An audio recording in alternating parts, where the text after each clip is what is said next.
me imaginé un switch atrás en mi cabeza y lo apagué. A mí me generaba un sufrimiento atroz, el día más triste de mi vida, porque si no pasamos por duelos, no hay transformación. Mira pa' dentro es presentado por Talentos en Acción Latinoamérica. Soy Sócrates Serrano. En mi necesidad de darle significado a los duelos y convertirlos en aprendizajes, decidí viajar para buscar más respuestas. Más allá de cruzar fronteras reales, fue un viaje que me permitió acercarme al alma de personas que compartieron su vivencia a través de entrevistas reveladoras.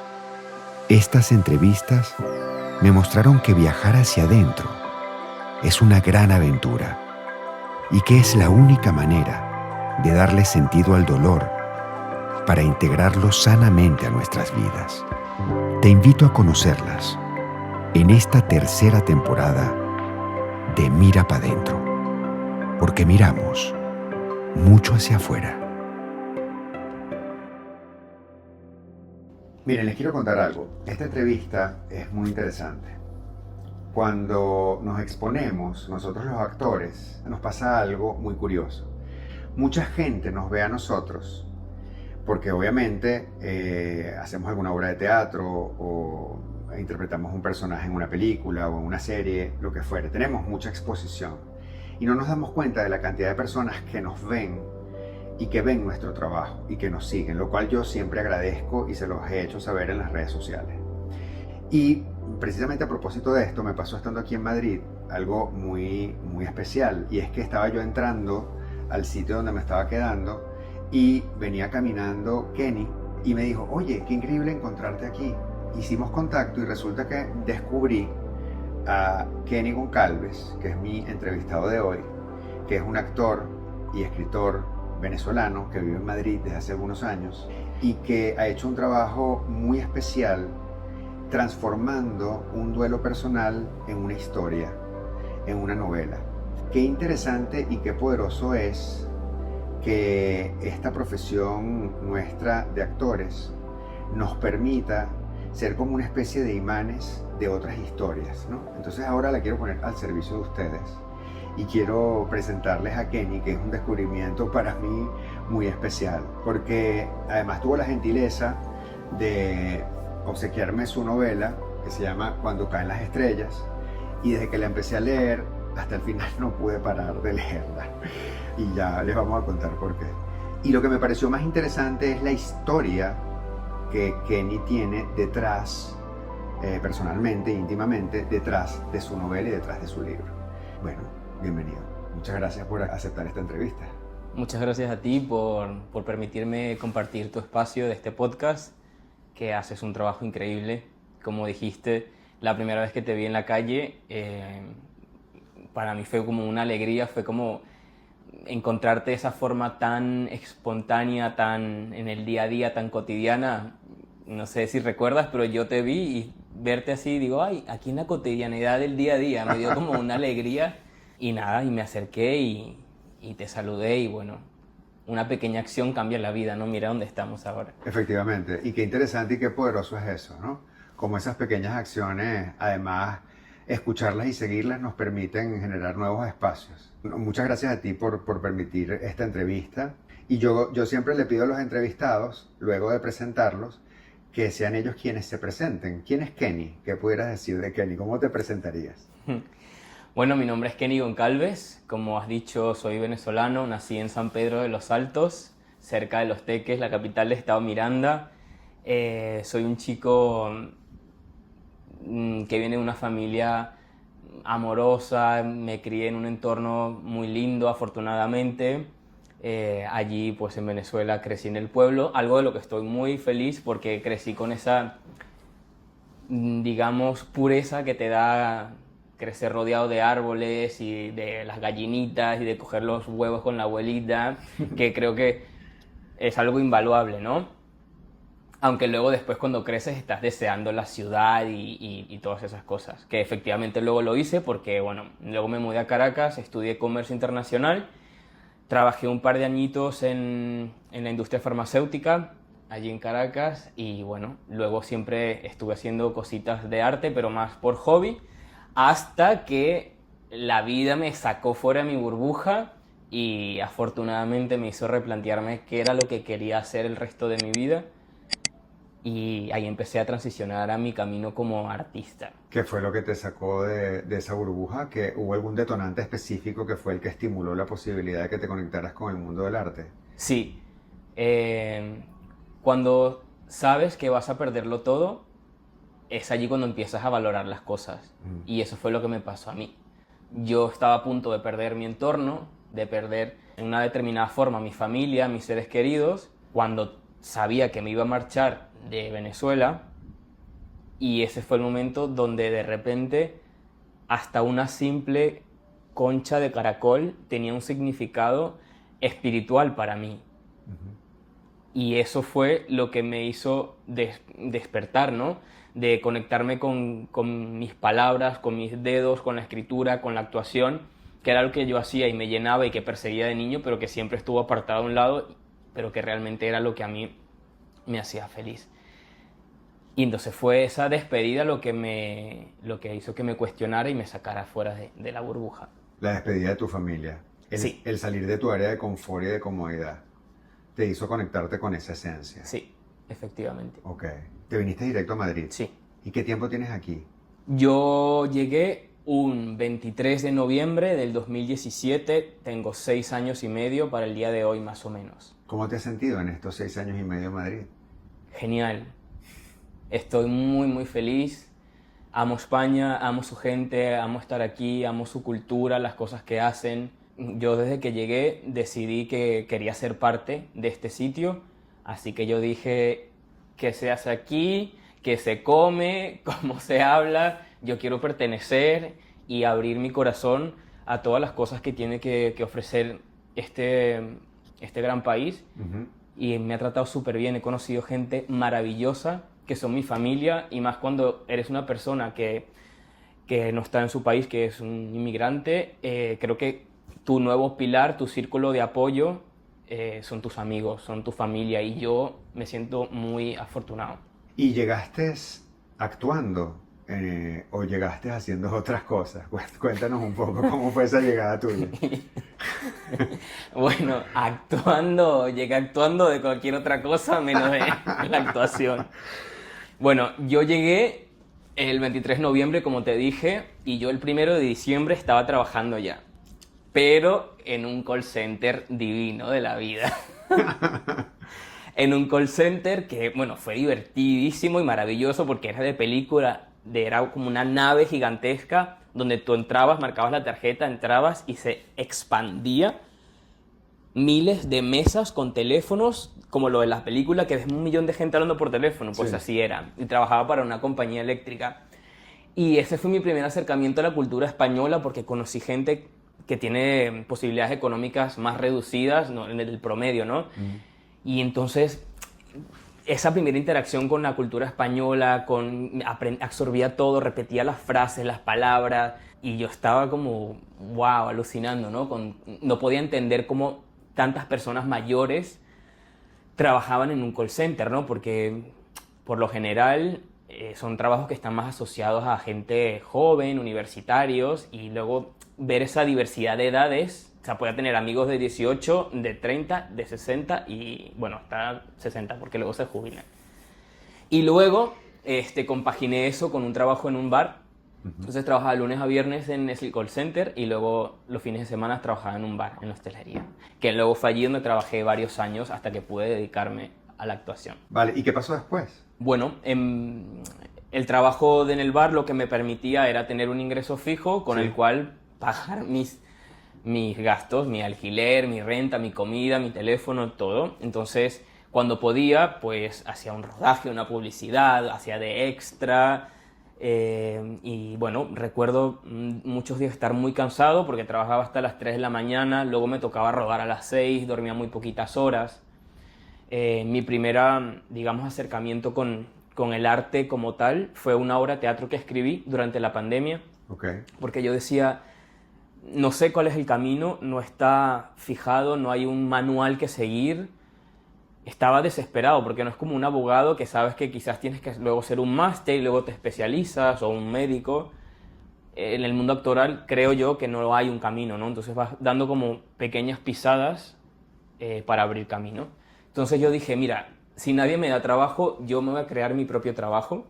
Entonces escribí esta obra de teatro que luego empecé a representar en el bar donde yo trabajaba y le vendía las entradas a mis amigos así en la mano porque no sabía nada de plataformas de venta de entrada ni nada, lo hice yo en un programa de diseño web y así empecé. Y luego tenía, me acuerdo, 400 euros ahorrados, era todo lo que tenía. Fui a una sala de teatro que me alquilaban la sala por 600, le lloré tanto al hombre que me lo bajó a 400, porque claro, nadie me quería programar. O sea, ¿quién eres tú? ¿Cuál es esta obra de teatro? ¿Qué vienes a hacer, no? Y él me dijo, yo te doy el espacio, pero si tú lo pagas. Y lo pagué, y eran 65 personas, y me acuerdo que empecé a repartir las entradas y a vender, y en la calle me ponía a venderlas, y bueno, así poco a poco lo hice. Era un monólogo, un unipersonal. Sí, y presenté esa obra de teatro. Y bueno, y así me fui abriendo camino, fui entendiendo cómo funcionaba el tema teatral, me lancé a la escritura, me lancé a la dirección y luego también todo tema impositivo, que son muy importantes, que es lo que más odiamos los artistas, creo. Sí. Todo este tema de impositivo y de... Complejo entenderlo y manejarlo, ¿no? Sí. Hay una pregunta en este podcast que es, ¿cuál es el mayor duelo que has tenido en tu vida? Yo no sé si este libro responde a esa pregunta o hay algún otro duelo. No, la respuesta no está en el libro. De hecho, la respuesta la tengo muy clara e inicia con el día más triste de mi vida. Y hemos hablado ya de eso. El día más triste de mi vida fue el 22 de noviembre del 2017, que fue el día en el que yo me marché de Venezuela. Creo que mi duelo más grande fue el duelo migratorio, porque me sacaron de mi entorno seguro, soy súper familiar, me encanta tener a mi familia en mi alrededor, mis amigos, y recuerdo estar en Maiquetía ese día y sentir un dolor tan grande por ver a mis padres tan mal. A mí me generaba un sufrimiento atroz, era algo que lo recuerdo y conecto con eso y me quema. Y el primer mes que estuve aquí lo pasé mal porque recuerdo que estaba todo el rato con la nostalgia, hasta que pasado ese mes yo me senté conmigo mismo. Me acuerdo un día que me fui a llorar al Parque del Retiro porque había trabajado de camarero en un sitio, me dolían los pies muchísimo, había sido horroroso, preguntándome qué hacía aquí, bueno, un montón de cosas que ya se saben. Y recuerdo que ese instante dije, voy a pagar. Me imaginé un switch atrás en mi cabeza sobre Venezuela, mi familia, todo, el sufrimiento, y lo apagué, así, lo imaginé de esa forma. ¿Imaginaste que pagabas el switch que tenía que ver con la conexión con tu familia Sí, y con el país? que fue cuando decidí decir, vale, estoy aquí, esta es mi realidad, este es mi presente ahora. Venezuela acaba de morir de una forma, ¿no? Que no está muerto, por supuesto, pero fue lo que me permitió a mí sobrellevar ese duelo migratorio. ¿Qué te hace decidir y venir a España? Es decir, porque me hablas de ese día como el día más triste de tu vida y la sensación que me llega es como que si la decisión fuera una decisión impuesta. Perdona que quizás interprete un poco lo que estás diciendo, pero parecía como que, o sea, de la manera en que lo describes, parecía que no tenías otra alternativa. Pues te voy a hacer una confesión que, bueno, cuando mis padres escuchen esto, porque no lo sabe nadie, en aquella época tú estás, bueno, en Venezuela, en tu mini burbuja, que no necesariamente me refiero a una burbuja económica, ¿no? Y tú siempre vas por allí sorteando las agujas que van a explotar esa burbuja, ¿no? Como el tema de salir de madrugada, andar solo, y vas como sorteando porque crees que nunca te va a pasar nada. Hasta que te pasa. Y un día salía de visitar a una amiga y no me quería quedar en su casa porque no me gusta, prefiero dormir en mi cama. Y iba en el coche a las 3 de la mañana por una de las avenidas de Macaracuay y me interceptó un coche que parecía de la policía. Y me bajaron y bueno, me empezaron como a decir, ¿tú qué haces por aquí? Yo les empecé a decir que estaba como en casa de mi novia, pero que sus padres no me dejaban quedarme y me decían como, bueno, pero si igual te vas a acostar con ella, ¿qué más le da? Usando otros términos, obviamente. Y se reían de mí, se empezaron a burlar y en ese momento solo en la oscuridad, a mí, en mi cabeza solo pasaban imágenes de mi familia llorando porque me habían secuestrado, porque me iban a llevar o me había pasado algo, pues se empezaron a poner como muy violentos, a toquetearme los hombros, tal, a reírse de mí, estuvieron un rato y en ese momento me sentí extremadamente vulnerable, consideré como que era mi fin de cierta forma y cuando me dejaron ir, en ese momento yo volví a casa y le pedí a un amigo que me prestara su tarjeta del extranjero para comprar los billetes y lo saqué. Y no hubo tiempo para pensar, ni digerir, ni nada. Wow, ¿lo hiciste en ese mismo momento? Sí. Ok. Sí, así que esas fueron mis circunstancias que me empujaron, ¿no? a eso. Cuando dices que fue el momento más triste de tu vida y que después llegabas acá y te preguntabas qué está pasando, es decir, por qué hice esto, te preguntabas si era lo correcto que habías hecho y sentías esa tristeza, llorabas en el parque y en general llorabas en cualquier lugar donde podías llorar. ¿Qué activó esa acción de apagar el switch que describes? Es decir, ¿cuál fue el punto de quiebre? ¿Qué te impulsó a hacerlo? ¿Y qué pasó después de hacerlo? La misma fuerza por la que estaba tan triste, que era pues renunciar a mi entorno, a mi cultura, a mi familia, también ha sido la contraparte que ha sido la fuerza más poderosa, ¿no? Y recuerdo que mi padre es la persona que tiene la capacidad de decir 3 cosas y de repente, aunque yo esté arruinado, el mundo coge los mejores colores, ¿no? Los más bonitos. Y recuerdo que él conversó y me dijo que creía en mí, que todo iba a estar bien, porque yo le comentaba cómo me sentía. Y para mí fue esa, yo dije, yo tengo que salir adelante porque yo necesito ayudar a mi familia. Yo necesito sacar adelante mi vida y ayudar a mi familia para devolverles, aunque sea lo mínimo de que ellos me han dado a mí, ¿no? Porque yo, por una época que estuve enfermo, les he visto en el hospital y ver sus ojos y pensar que, de verdad sentir que ellos serían la única persona que de verdad darían su vida por mí si tuviesen que hacerlo en ese momento. Que lo sentí. Entonces esa fue la fuerza que me permitió borrar la nube negra, sacarla y decir, se acabó.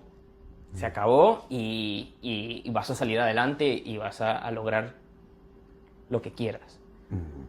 ¿Qué pasó después con ese duelo? Porque pareciera como que pasaste la página y seguiste hacia adelante. Pero tú... ¿Por qué te ríes? Porque es muy curioso, porque aunque yo apagué el switch, Claro. es verdad que yo soy súper venezolano. Ya. O sea, me ves con mis amigos españoles, italianos, siempre estoy montando una arepa en Navidad, tengo la cena navideña venezolana auspiciada por mí para que ellos vengan y yo estoy como un pavo ahí mostrando la comida, lo rico que es y que no hay nada igual, porque nosotros somos así, ¿no? Sí. Y estoy con los videitos de enseñando los roques y la playa y también enseño las comunidades indígenas que creo que son muy especiales. Entonces, aunque el switch estaba apagado, realmente esa energía siempre estaba ahí dentro, ¿no? Y con los años tenía, debido a esa tristeza, una resistencia enorme por ir a Venezuela. Sí. Entonces yo hice un curso de actuación que me movió un montón, que hicimos unos ejercicios muy intensos y de repente, tal cual como compré el billete para irme, lo compré para volver. Llegué una noche y dije, el dinero es lo de menos, ya verá cómo se paga, lo pago en la tarjeta de crédito, un tarjetazo y ya mañana se verá. Y dije, pan, compré mi billete a Venezuela con mucho miedo, me generaba mucho miedo ir y lo enfrenté y fui y me reconecté con todas esas cosas buenas, reconecté con mi familia, lo rico de estar allí. Y eso también ha sido como parte de sanación de ese duelo, ¿no? Y imagínate, 6 años después, porque Wow. volví fue este año. Y bueno, pues sanar esas cosas que estaban como en una parte negativa, afrontarlas y luego abrazarlas, ¿no? Que fue muy bonito. Y ahora ya creo que puedo ir y venir y estar tranquilo, estoy en paz. Hay cosas que sé que ya no están en mis manos, que yo no puedo cambiar, entonces estoy en paz con todo ese tema, ¿sabes? Es decir, haber salido y haber huido y haberlo apagado, obviamente no era la salida era reencontrarte con eso nuevamente, verle a la cara y reconocerlo, ¿no? Sí. Es generalmente lo que nos pasa con los duelos, que intentamos pasarles por encima y después nos pasan una factura bastante grande y hasta que no hacemos contacto con ellos no pueden evolucionar, ¿no? Claro. Y estaba enfadado, yo estaba enfadado y cambié ese enfado por aceptación. Y la aceptación creo que te lleva al perdón y el perdón te lleva a la paz. Y yo sí, eso te permite ver otras cosas, ¿sabes? Claro.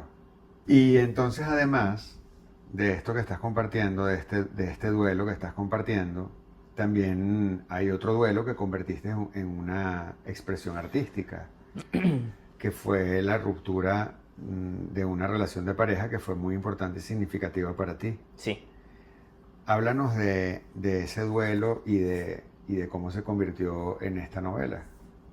Aparte es lo mejor, porque hablarlo ahora, a esta edad, a este punto, cuando ya lo has digerido, cuando lo ves la vida de otra perspectiva, es delicioso. Enamorarse es riquísimo, es delicioso. Y más cuando tienes 20 años, ¿no? Claro. 18, 19, 21. Tenías 20 cuando te enamoraste. Sí, es tan rico, pero claro, el amor también desmedido, que no es recíproco, luego también tiene sus consecuencias. Y este libro habla sobre ese gran primer amor, ¿no? Habla sobre cómo nos enamoramos cuando somos jóvenes, cómo la vida es tan explosiva, cómo todo te da igual, cómo te arriesgas, cómo te gastas todo el dinero por ir a un sitio, por ver a alguien, das lo que no tienes. Por eso yo siempre digo que en el libro hay una parte que habla que el amor es la fuerza más potente que hay, ¿no? Que es algo muy cliché, que se ha escuchado mucho, pero creo que es así, porque la gente por el amor lo hace todo, por los padres, por la familia, por el trabajo. Y bueno, el lado oscuro de ese libro, que luego se convierte en luz también, es un duelo amoroso. Es la historia de una persona que se perdió a sí misma intentando buscar a otra persona. Y trata el tema sobre la autoestima, sobre el amor propio, sobre los límites, que son como las principales cosas que yo quería tratar en esa historia. ¿Qué es lo que pasa en la historia? Pues la historia comienza hablando de un chico que está desesperado por encontrar el amor, ¿no? Un chico que crece viendo esas telenovelas apasionantes venezolanas, que todos, wow, esos edredones en esas camas donde hacen el amor, que con unas luces, que wow. Que nunca se arrugan. No, no se arruga. La mujer está con los pelos divinos, Sí, haciendo sí. el amor así, espectacular. Sí, no suda. El tipo solo le cae como un pelito así y ya está. Entonces uno crece muy influenciado con ese tipo de cosas y luego también con los conceptos del amor tradicionales que hay arraigados muchos en Venezuela, ¿no? Sí. Este amor de toda la vida, pase lo que pase y cueste lo que cueste, que es el más intenso y el verdadero, ¿no? Y que no permite otras formas de amor porque ya sería caer, pues yo qué sé, en los prejuicios, en los estigmas, en la promiscuidad, etc. Entonces, Tiago, que es el personaje principal del libro, este chico, bueno, decide emprender un viaje con su mejor amigo y él en ese viaje siente una cosa, decir, yo me voy a enamorar, necesito al final es la química del cuerpo pidiéndote serotonina, oxitocina, conocer a alguien, ¿no? Y descubrir eso. Bueno, en ese viaje, no cuando él lo busca, sino cuando menos se lo espera, el universo actúa y le dice, ahora tú estás listo para comenzar esta primera historia y aprender una gran lección. Entonces él conoce a otro chico que se llama Tomás, un hombre que es 12 años mayor que él, 13, perdón, y claro, son dos historias distintas y entonces el libro muestra cómo confluyen esas historias, cómo sus distintos entornos familiares influyen en la forma que ellos tienen de relacionarse. Los tipos de hogar, ¿no? Pueden influir en cómo nosotros en un futuro nos vinculamos. Si venimos de un hogar seguro o de un abandono, cómo afecta eso, ¿no? Y luego cómo cada persona puede transformar a la otra. Sí. Y también de cómo, si no estableces límites, cómo eso puede, en un momento cruzas y te empiezas a perder, no te diste cuenta. ¿Qué es lo que le pasa a este personaje de Claro. Tiago? Sí. Y obviamente este personaje está inspirado en tu propia historia personal. Sí. ¿Qué tan cerca y qué tan lejos, si pudiéramos hablar de porcentajes para explicarlo, está la historia de cuando caen las estrellas de la historia de Kenny? Pues yo diría que un 80% es cierto y un 20% es de ficción. Ok. Quise darle matices al libro. A mí siempre me gusta cuando leo algo aprender. Ujú. Entonces, Tomás tenía unos antecedentes de una familia de inmigrantes europeos, franceses. Entonces yo hice una investigación de cómo los franceses llegaron a Venezuela, qué hacían, dónde se alojaban, qué construían, qué querían, y eso fue muy interesante. Además que descubrí cosas sobre la región de Paria que no conocía y que ahora estoy como muy ilusionado y que quiero conocer y que quiero hacer, ¿no? Quería transmitir esos conocimientos y bueno, luego es verdad que a través de Tiago pude contar muchas de mis verdades y sabía mucho qué era lo que quería contar porque lo había vivido, ¿no? Pero luego meterme en la piel de Tomás para escribirlo, porque el libro tiene dos voces, Ajá. en primera persona y luego desde la voz de Tomás, meterme en esa piel y tratar de entender por qué se comportaba de esa forma, por qué actuaba de cierta manera, fue muy, muy, muy interesante. Decíamos hace un rato que el antecedente del libro fue el unipersonal. Es decir, en el unipersonal, en el monólogo, tú ya cuentas esta historia de lo que ocurrió. Solamente se cuenta un fragmento. Intenté hacer pues una comedia que hablase sobre la responsabilidad afectiva.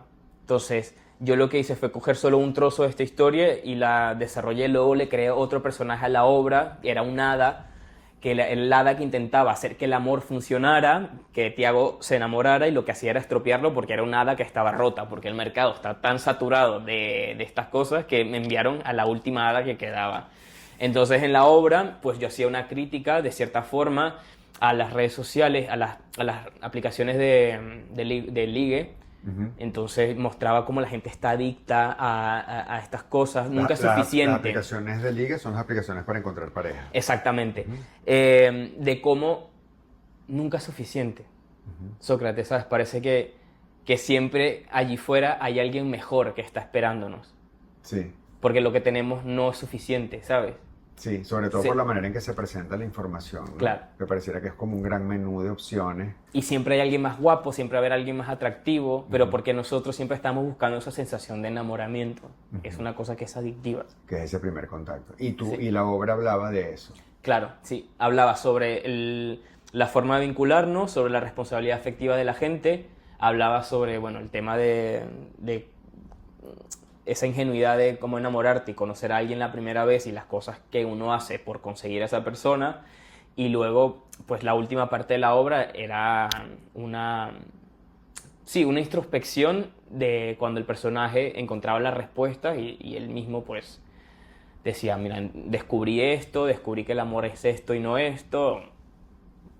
¿Qué te hace transformar ese duelo, esa ruptura, primero en la obra de teatro, en el monólogo, y qué te hace transformar después el monólogo en la novela? O sea, ¿qué pasó allí entre una y otra cosa? ¿Por qué decides llevarlo? ¿Por qué decides contarlo? ¿Por qué decides contar esta historia? Yo decidí contar la historia en primer lugar porque lo primero que se me ocurría para crear algo donde yo podía tirar era esta historia, porque fue algo a mí que A lo que le podías echar mano, ¿te refieres? claro, y que fue una historia que me transformó, que me cambió, sí, que me transformó, creo que esa es la palabra más apropiada.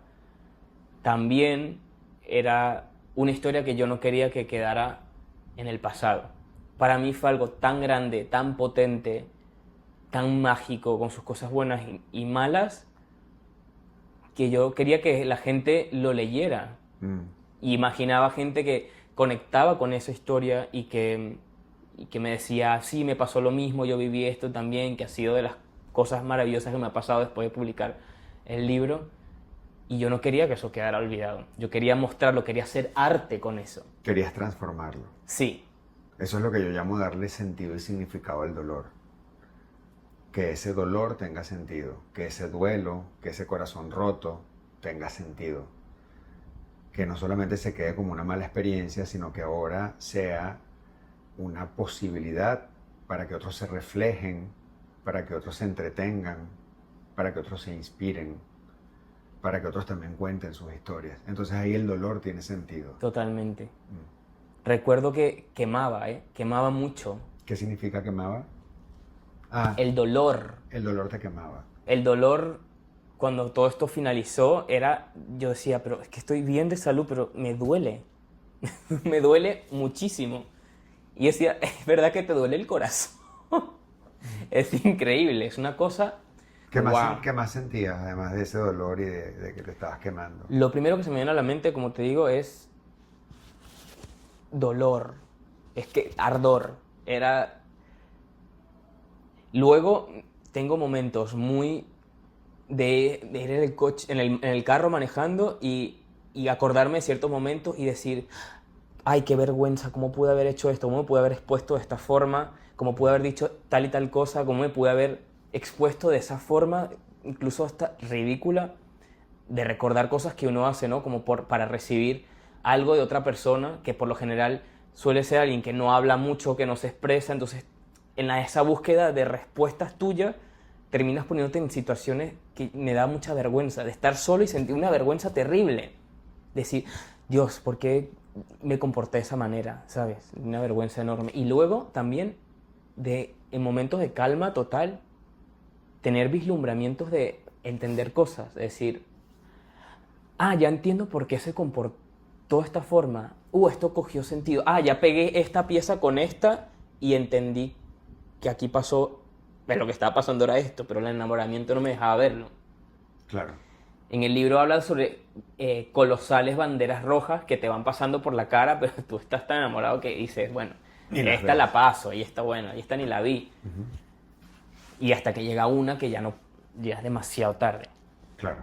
¿Cuánto tiempo pasó desde que ocurrió esta historia en tu vida hasta que escribiste la primera aproximación a la historia para el monólogo? Esto terminó en el 2016, 2017 me fui y el monólogo lo escribí en el 2021. O sea, no, el 2020, en la pandemia, sí. O sea que del 2017 al 20 pasaron como unos 3 años más o menos. 3, 4 años. Ok. ¿El duelo duró esos 3 años? Sí, y ¿sabes qué? Me di cuenta, después de hacer mucha terapia, que luego las relaciones que tuve posteriormente a esa relación, esas personas tenían ciertas características que tenía esa persona también. Okay. Y a través de ellos me di cuenta de muchas cosas que tenía yo. Yeah. Yo tenía el síndrome del salvador. Yo quería salvar a todo el mundo.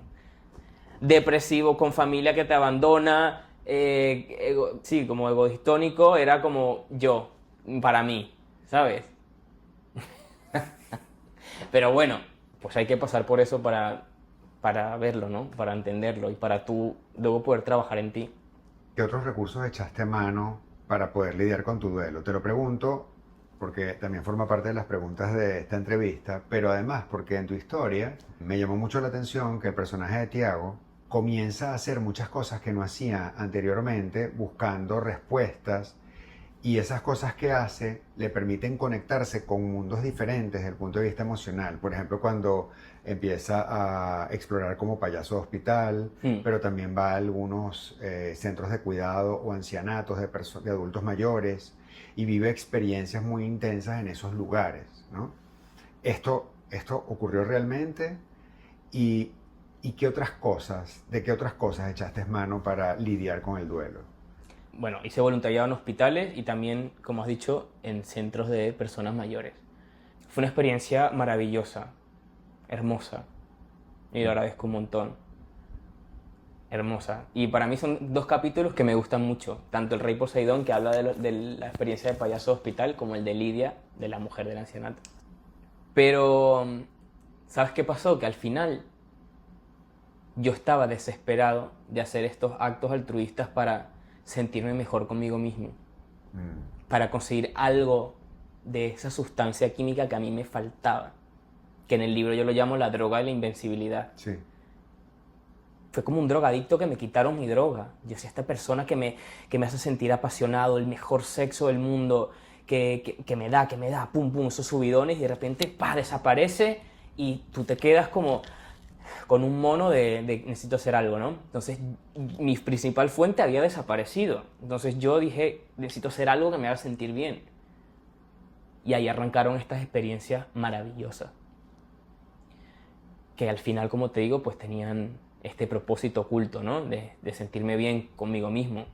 Y ahora las haría desde otra perspectiva más altruista, honestamente, porque es maravilloso ayudar a las personas, porque luego todos estaremos allí también, de una u otra forma. Claro. Y luego cuando me preguntas sobre qué otras cosas, qué otros recursos utilicé, el tema está que cuando tú sales con una persona, tienes una relación tan potente y luego esa persona no es capaz de hacerse cargo de la persona con la que estás compartiendo la relación, en la persona que la dejan, el problema está que si tú no afrontas, no hablas, no comunicas, porque sé que es difícil sentarte y decir, no quiero estar más por este motivo, por este, entonces es cuando no afrontas, desapareces, haces lo que se conoce como ghosting. Todo ese tipo de cosas generan inseguridad, incertidumbre, causan sufrimiento y hace que la mente trabaje mucho buscando respuestas, porque todos queremos respuestas. Y como a mí no me las dieron, yo me las tuve que crear, ¿no? Y una de las grandes herramientas que tuve fue la terapia psicológica. Yo empecé por una razón, que esa razón era solo una consecuencia de algo mucho más grande. Claro, suele pasar. Sí. Yo ponía tantas expectativas en una persona, o me acuerdo que cuando salía con alguien y mientras yo no estuviese involucrado, yo tenía el control de todo. Pero en cuanto volví a sentirme vulnerable, yo perdía el control de todo, mi cerebro dejaba de comportarme racionalmente, tenía pensamientos negativos, inseguridades, y eso venía de esta relación anterior. Por eso digo que todas estas relaciones también son un espejo, y que con ellas aprendes también a identificar y luego ver en un futuro y reconocer ciertas cosas y decir, uff, yo por aquí no paso. Y cuando cambias ese patrón, creo que la vida también cambia a las personas que te pone delante. Y dejas de buscarlas inconscientemente. Sí. ¿No? Porque te conectas con esas personas que te permiten replicar ese patrón. Pero más que buscar, yo creo que es atraer. Sí, ambas cosas, ¿no? Desde una manera más activa o de una manera menos activa, ¿no? Sí. Lo que buscamos es reproducir patrones de amar. Son patrones de amor que hemos aprendido y que no sabemos si están bien o están mal hasta que sufrimos. Y es increíble porque la forma en la que nos amaron condiciona mucho cómo nosotros luego queremos que nos amen. Así es. ¿Sabes? Yo creo, me voy a atrever a decir, que esta persona que su padre le había abandonado reaccionaba positivamente a mis abandonos o rechazos en su magnitud más pequeños, pero cuando le había un abandono, no te contesto, no te hablo, desaparezco, esta persona de repente era como que se reaccionaba positivamente a eso, ¿no? Entonces, bueno, eso fue también cosas de las que uno piensa en estos tantos momentos de de introspección. Claro. ¿Cómo te sientes ahora con el libro? ¿Cómo te sientes con la novela? Después de que todo esto pasó, de que lo convertiste en una historia. Tienes un video en tu cuenta de Instagram muy emotivo, donde recibes tu primera entrega de tus libros y estás muy emocionado en esa primera etapa de ver el producto listo y de comenzar a mostrarlo al mundo. ¿Qué ha pasado desde ese momento hasta ahora? ¿Cómo te sientes? Yo estoy muy orgulloso de mí, porque solamente yo sé la cantidad de días que me he despertado con ganas, sin ganas, y he salido a la calle a trabajar para escribir el libro por tanto tiempo, sin ningún tipo de remuneración de ningún tipo. Lo único que te mantiene trabajando es la voluntad de saber que esto algún día va a existir y que confías que va a salir bien. No hay nada más. No hay nada más. Y a las personas que en sus momentos me dijeron que creían en mí y que no me rindiera. Y entonces estoy muy feliz por mi libro, con sus cosas buenas y sus cosas malas. Es mi libro, lo escribí yo y lo saqué adelante yo, y eso estoy orgulloso. Y confío en el mensaje que transmite y las cosas que cuento. Y también fue una forma de cerrar, de dejar a un Kenny jovencito, soñador y como muy ingenuo, como darle un cierre. Bueno, todo esto de una forma buena, ¿no? Que me permite ahora entrar en mi etapa más, digamos, adulta, ¿no?